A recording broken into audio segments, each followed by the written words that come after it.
de Jésus. Ils forcèrent un passant qui revenait des champs à porter la croix de Jésus.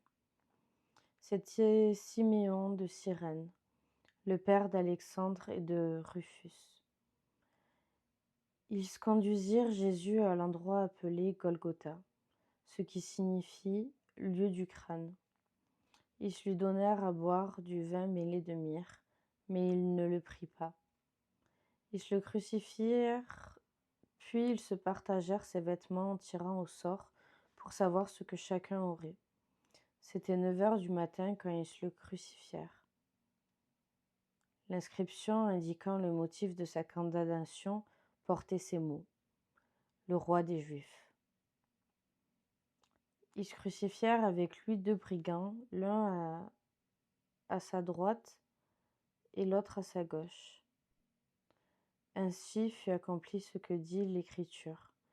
Il a été compté parmi les criminels.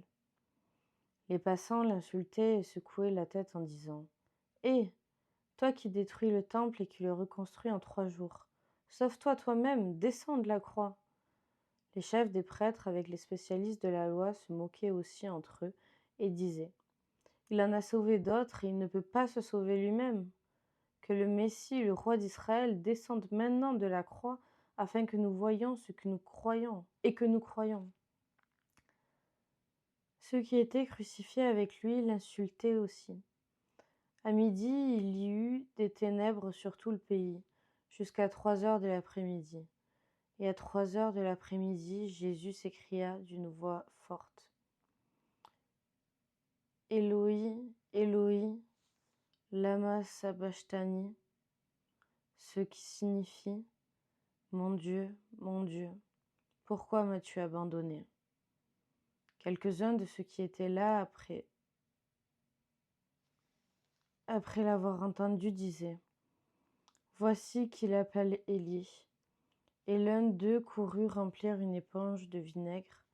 Il la fixa à un roseau et lui donna à boire en disant: Laissez donc, voyons si Élie viendra le descendre de là. Cependant, Jésus poussa un grand cri et expira. Le voile du temple se déchira en 2 depuis le haut jusqu'en bas.